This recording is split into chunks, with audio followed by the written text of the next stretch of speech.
Hi, I'm Joy. Hi, I'm Susan. And this is Girlish Gurus. And Susan, why are we here? We are here to start a conversation about female empowerment and the issues facing women our age at this time, and to have some fun along the way. So, let's get started.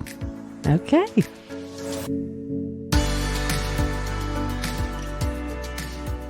All right. So, I think just to get started, we can basically just check in with each other. How you doing? We haven't done this in a while. We haven't done it in a while. We haven't done any podcasting for quite a few months for a number of different reasons. That's right. Right. Yeah. So it's good to be back together and doing this. We've seen each other, but it's fun to be back doing this. It is fun to be back doing this. So today's topic, are you ready? Why do you think this is an important topic? Well, I think there's a lot of reasons, but the relevance of it after COVID, I think it's become more evident to us, the importance of having friends, and as women having girlfriends in our lives and the roles that they play. I think we realized it even more when we had to spend so much time alone. Mm-hmm.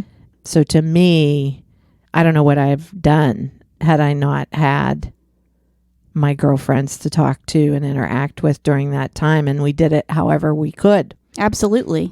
And I totally agree. The pandemic really highlighted the issue of social isolation. It did. And how much it can affect you head to toe, truly. And I think that's one reason it's important to talk about this topic. But the other reason it's important to talk about this topic is because friendships with women are uniquely important in that for women, especially women who are 45 and older, which is what we're talking about in terms of a demographic, because you and I both fit into that demographic. For us, it is practically fundamental to maintaining your overall health in so many ways. Having those core critical relationships with women in your life who you can rely on and you can be yourself with and you can really go to for maybe not just advice, but things like, how do you deal with this? And how did you manage this? And what's your experience? And just having those connections. I think that for that reason alone, we as women, while we have those relationships, some of us are lucky to have a few really close relationships throughout our life with other women. While we have those relationships, we don't really talk about how important those relationships are to our overall health and well-being. True. And you and I have talked about this many times, and we actually did a little bit of research just to see if we could dig into some data and facts that were out there about the impact on our mental and physical well-being of having those kinds of friendships. And we found some really interesting stuff. Mm-hmm. Yep. You want to start off? Because you found the best one. Well, I found this article in the Washington Post, and it's dated, I think, in 2016. And the research is showing that friends are good for your health, not just fun to have around. And some of the biggest items for me, I call them, what I call them? You called it the Whoppers. The Whoppers. This is the Whopper article. This is the Whopper article.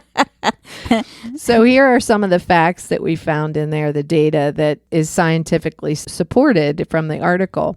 Having close girlfriends is good for you physically to the level of quitting smoking and getting exercise. It ranks up there as important as those two things to your overall health. So I want to make sure I'm really clear about this.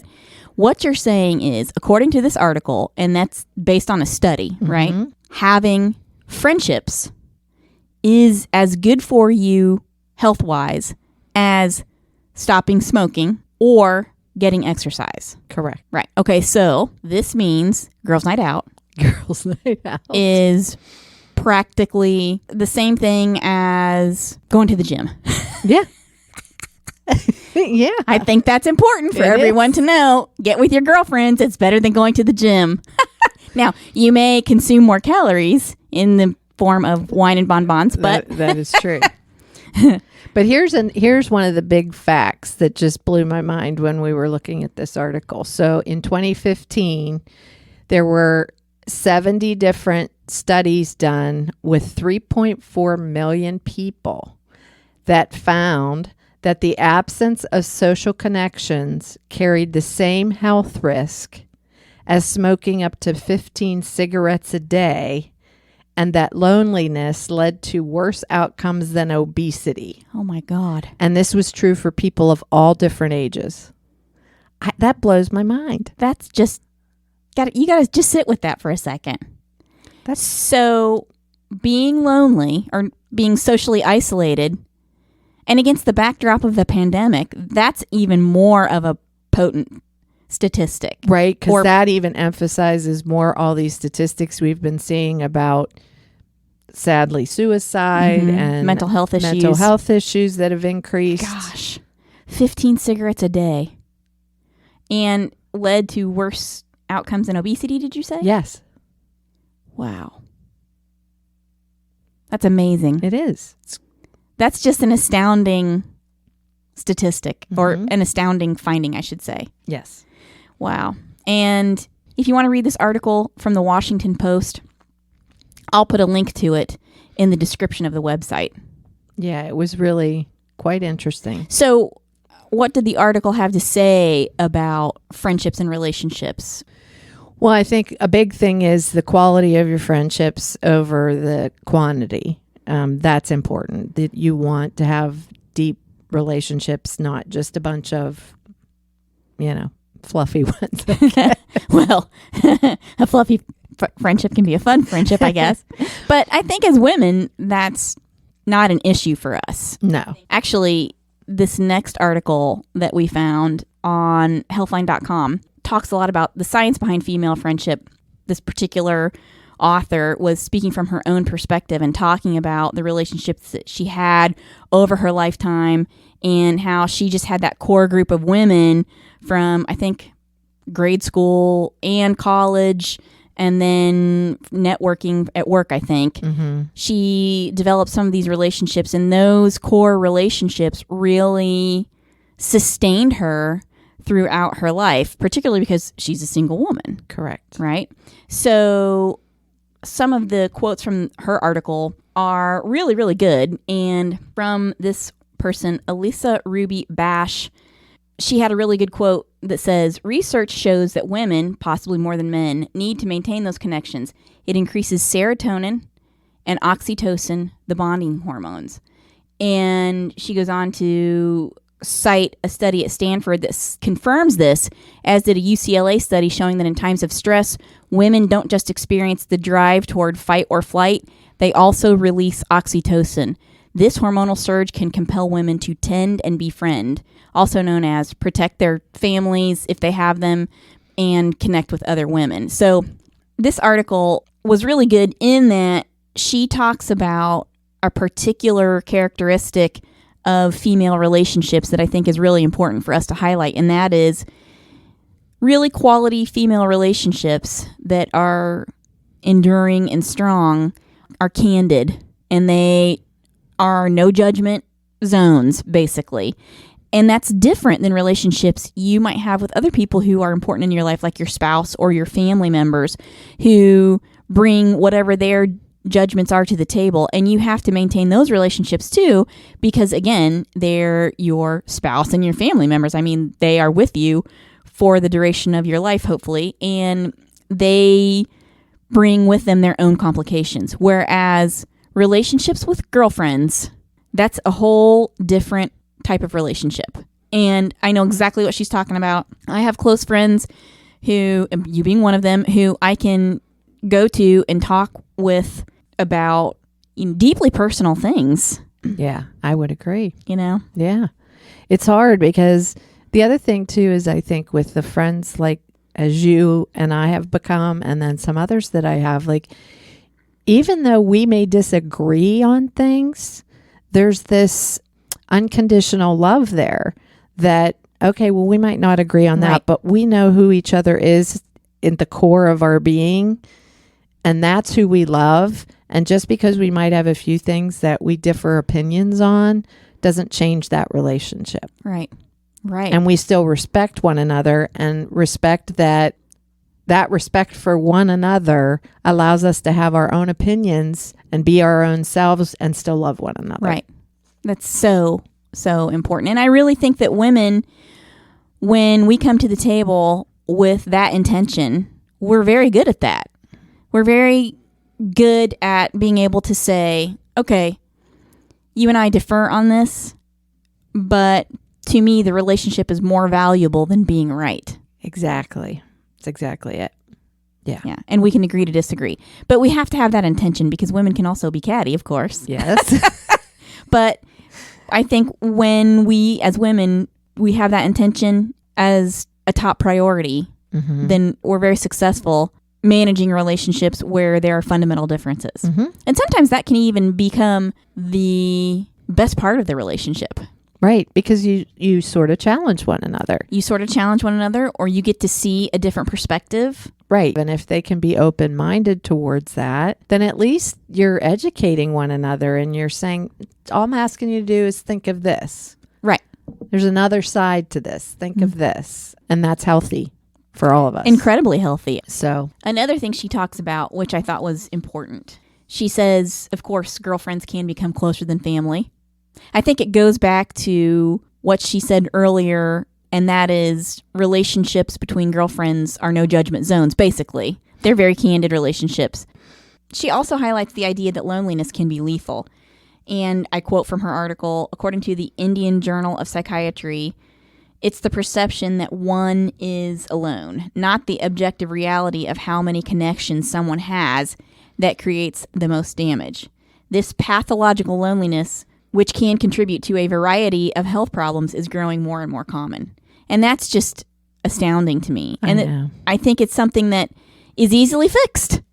If you have a minute to reach out to someone who you may see who's lonely, then please take a minute to do it. Yeah, it could make a tremendous amount of difference. It really can. Okay, finally, she says, for some women, just a few close friends can be more than enough. And she quotes a few women in the article who say, my girl squad is small. I have these units of two, my two best friends from high school, my two best friends from college, and my two best friends from networking. What matters isn't how you find your people, it's that you do find them, or at least you try. Be proactive, Dr. Bash reminds. Make that a priority. And if you don't feel satisfied with the number or quality of friendships in your life right now, it's not too late to work to improve it. So she ends on a very positive note and encourages you to go out there and do whatever you can to put yourself out there and meet people. And you never know where a conversation could lead you. Well, that's right. And I would like to point out about that, there are many people who think, oh, I made these friends when I was a kid or in college or whenever, and I don't need any more friends. And I couldn't disagree more. I have made friends throughout every stage of my life, and some have, like you, we just met 2 years ago, and our connection and our friendship has become invaluable to me. Yes. And I met a woman at a writers' conference a few months ago we just clicked, and that just sometimes happens. And I've been lucky enough to have that happen for me throughout my life. And I would never be closed to the opportunity of making a new friend. Yes. Because you just never know the value that they can bring to your life or that you can bring to theirs. Yep. That's true. Is important. Oh, yes. And at any age, I agree. Any age. At any age. And not only is it important just because you want to enjoy your life and have friends and have a good time, etc., but it's important because there are a lot of specific health-related benefits that this next article we found talks about in depth. Yeah. So this is another Healthline article on the importance of female relationships by Dr. Marissa Franco. She says that female friendships are as important as eating right and exercise.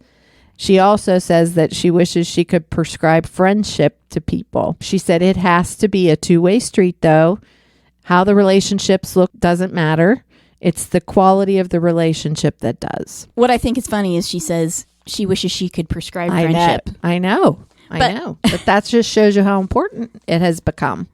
Well, not become, how important it is, and we maybe just didn't realize. Well, I just don't think we realized the actual medical consequences of not having deep friendships. That's true. Which this article is good for.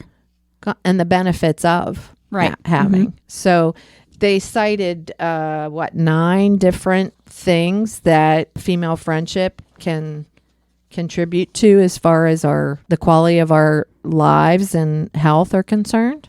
You're exactly right. This article goes through 9 different health benefits of having female friendships. And the first one is it promotes a sense of belonging. And there are a number of studies and quotes that support that. But the main one is a professor of psychology at the University of Massachusetts in Dartmouth. This individual, this doctor, has led research on friendships, the benefit of close relationships and marriage, and states a sense of belonging fulfills an important emotional health need and helps decrease feelings of depression and hopelessness. So that's something we've, of course, talked about. And I think it's important, again, just to highlight how that little kernel of a relationship can really affect your mental health overall. Yeah, definitely. The second item they listed was that friends can help boost self-esteem. And one of the things they cited in here was a study published in May 2015 that belonging to a social group goes hand in hand with increased self-esteem because people take pride in these relationships and they derive meaning from them. Which is a subtle thing that a lot of people don't realize, that it's not just the quality of the relationship or not just what it can do for you, but it's also a point of pride to people. And we kind of developed this as grade schoolers, right? We take pride in our friendships and having those friendships and having that connection. And I think a lot of people don't realize it's not just the interaction with that person who we're in the relationship with. It's also, you know what? I do have some good friends. Right. And that comes up more often than you might think. Yeah. You know, especially as you get older. It does. Mm-hmm. I mean, and those friendships, they boost you because, as it said in the article, they cheer your successes with you. You know, when you're happy, they want to cheer for you when you've had a success, whatever that might be, and vice versa. It's like birthdays. It's like birthdays. Right? It's always nice to have your close friend say, oh, happy birthday, even if it's not, for me, even if it's not just a card or whatever, it's just an acknowledgement of, hey, yes, I'm watching your life with you. Yes. You know, that's something that it's nice to have someone remember you in some way. Right. That has value. Yep. Number 3, strong social connections help offset stressors in your life. And the quote from the psychology professor is that friendships go a long way in helping us buffer stress as we go through difficult periods of life. Friends can help. Unloading the details of a bad day onto a friend can relieve some of your own stress. And this reminds me of Marble Jar Friends, which we're going to talk about in a minute, from Brené Brown. It's something very important. But he also goes on to say physical touch can make a difference too. A study published in October 2018 found that receiving a hug relieved negative emotions like stress. Positive and welcome physical touch is great for connection and health. And the pandemic has made that tricky, of course. They call this issue skin hunger or touch starvation. Isn't that interesting? It is. And they talk about it being a real thing, which makes boosting emotional closeness especially important during the pandemic. I totally am on board with the touch factor being important. Well, I mean, there have been all those studies done with babies who were not held or touched as they were infants and the impact that can have. So, I mean, there's lots of data. Huge. Very big, very and big. Information around that whole area. Number 4, friendships may help protect cognitive health. Ooh, this is a big one. This is a big one. So big. Very big, especially for women because Alzheimer's tends to affect women more than men. Well, and also estrogen supports brain function. Right. So as we go through menopause and we lose that estrogen support, then your cognitive maintenance becomes very, very important. Whatever you can do to maintain that cognitive function is critical. Right. Right. So some of the things they cited under this area were research involving elderly women found that having a large social network offers a protective effect over cognition and reduces the risk of dementia. Now, more research is needed around that to say why that might be, but I found that to be interesting. The other thing they mentioned was a study published in August of 2021 in JAMA, which found that having someone to have good conversations with may be part of what's protecting brain health. The data showed that in a group of over 2,000 adults who had participated in a heart study, that those who reported having someone in their lives they could count on as a good listener were more likely to have higher levels of cognitive resilience. That's amazing to me to think about. Yeah, brain health. So, number 5, friends help us cope with grief of all kinds. You and I both know what that means and what that's all about. Absolutely. Yeah. Mm-hmm. Yeah. Yeah. Mm-hmm. I don't know what I would have done without having my friends around when my parents passed. Mm-hmm. Yeah. Same here when my mother passed away. Yeah. The next one was friends can encourage healthy behaviors. Yeah. And that's a biggie. Oh, yeah, for sure. That's a biggie. They make you accountable. Or they can, right? They can make you accountable for staying healthy. Right. Yes. And they can also help you find assistance that you need. Yes. Good place for advice. Good place for, again, hey, how did you handle this experience? What did this mean for you? What suggestions do you have? Things like that. Absolutely. Well, and you've done that for me, for sure. But it's finding the healthy choices that sometimes we may not be making for ourselves, and our friends may then suggest, hey, you might want to try this. Mm-hmm. This is what worked for me.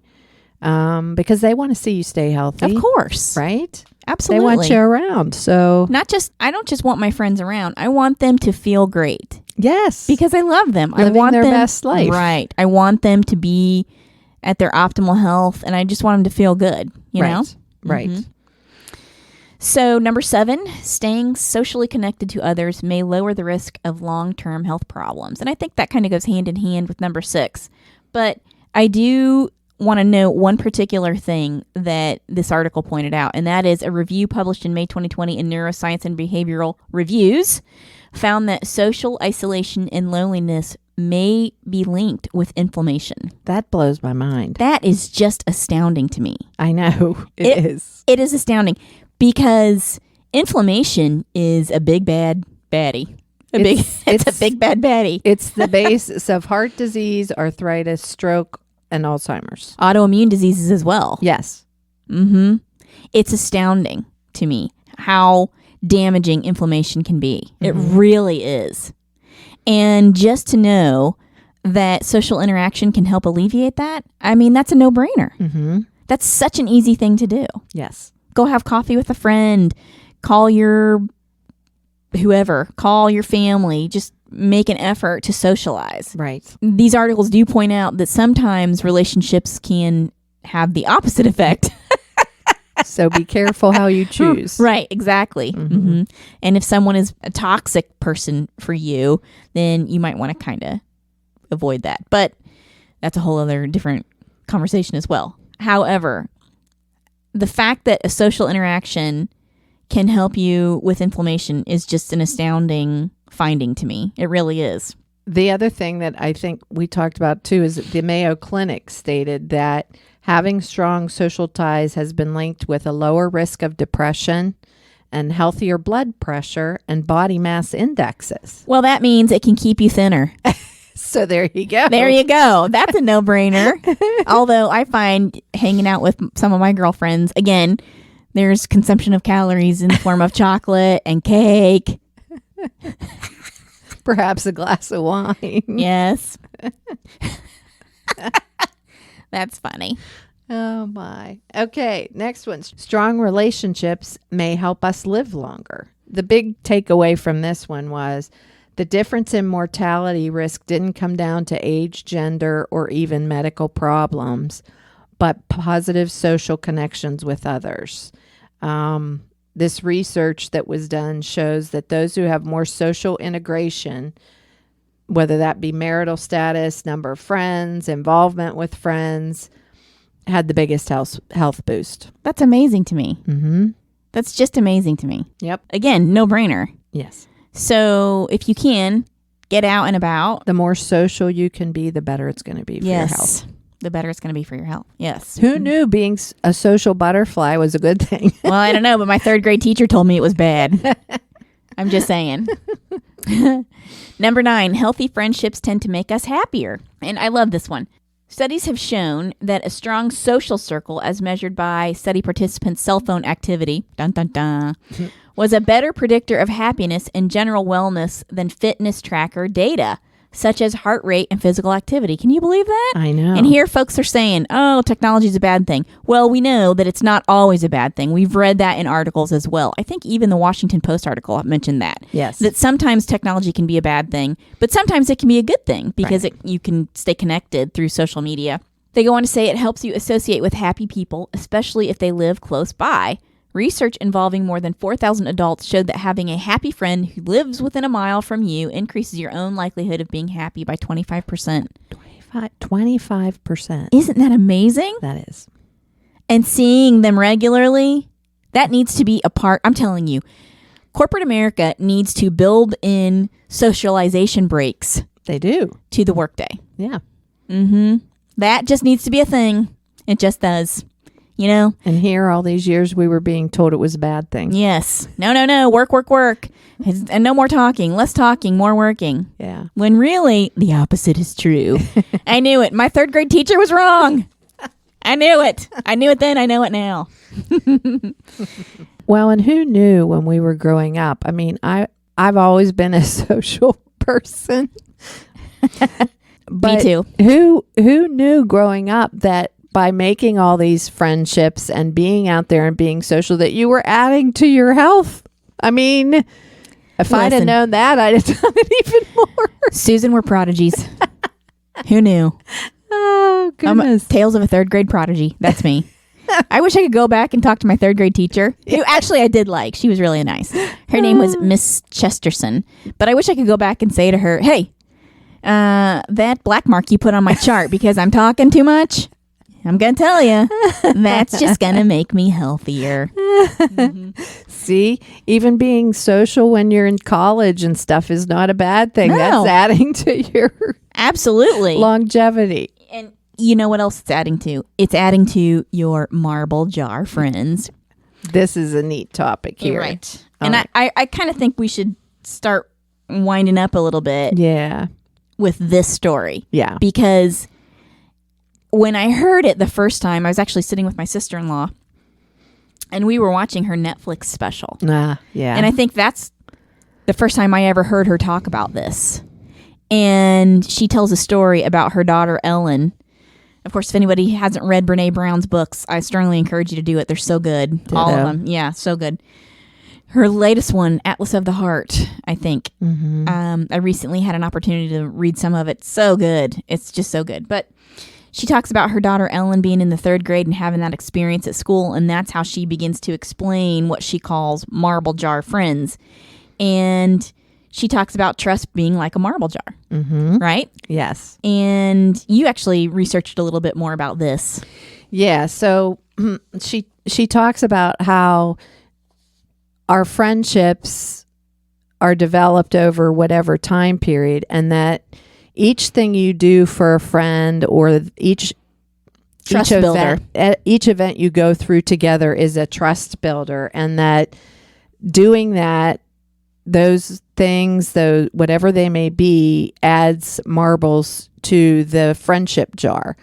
And some of the things she talks about that are trust builders are asking for help, receiving the generosity of friends, because I'll tell you what, receiving is as important as giving in a friendship. Oh, yes. It's got to be a two-way street. It is. But I think that goes to intention, which we kind of talked about. It does. Giving without recompense, contributing constructive and helpful feedback, Designing and maintaining clear boundaries. To me, that's an important one too. We have to know where our friends' boundaries are and when not to cross those, right? Being capable and reliable. Owning your... Owning it. Owning it. Being a vault, meaning keeping secrets, right? Yes. Knowing that when a secret is shared or a intimacy is shared, that you're the vault for that. You don't get it's not your story to tell. Well, and that's inherent to being a marble jar friend and building trust. Yes. Is keeping someone's confidence. Yep. Choosing courage over comfort. Practicing non-judgment. That's one. a biggie. Standing up for someone through integrity. And creating a generous narrative about others. Right. But all of those things actually build the friendship up and build that level of trust to the point where if you and your friend have established these marble jars of support for one another, those are the friends you're going to trust with your most intimate, deep, personal stories and problems and look to for help and support. And I think it's really important to understand the difference between the two, because sometimes you can overshare with somebody and you immediately feel like, that hasn't worked out well. Right. Right. Or you can run them off. Right. So, yeah. I love this concept of the marble jar friend. I do too. Yeah. I do too. It's neat. She's something. She is something. Brené Brown. She is. It would be fun to have her on the podcast someday. Are you listening, Brené? We'd love to have you. So I do think that the one thing I want to mention as we wind up here is that I have a theory. I believe that having talked about the importance of socialization and the importance of establishing these relationships as women and nurturing them means that as we hit 50 and beyond, a very, very important part of our life should be having lunch with a friend. I'm just saying. I think that's something we should really be working on trying to factor into our daily lives as we move into, 50 and beyond. I do. And I think that that's something there's got to be some kind of little meme or acronym or living your best life kind of thing, and that means, okay, I'm lunching with my friends and we ought to be shooting for that, 2 or 3 days a week. I don't disagree. It's not a trivial point given all the research and all the evidence that suggests the importance of that to our health in every way, shape, and form. We should be having lunch with friends 3 days a week at least. Are you out there listening, America? We're starting a movement. That's right. Lunch with friends. We need to have a lunch bunch. That's what my parents had. A lunch bunch? A lunch bunch. That's what they called it, lunch bunch. Interesting. A lot of older folks in that age range meet for breakfast and things like that. That's what they did. It started out as breakfast, and then when they got a little bit older, none of them wanted to get up that early to go to breakfast. So they started doing the lunch bunch. So you see, ladies. And they were all in their 90s, still doing this. So there you go. Proof positive. There you go. You see, ladies, we all need to be making up our own lunch bunches. Grab a couple of friends, a couple of you, and find some place to meet for lunch a few times a week. And solves all your problems. Solves the problems of the world. I'm just saying. That's how it works.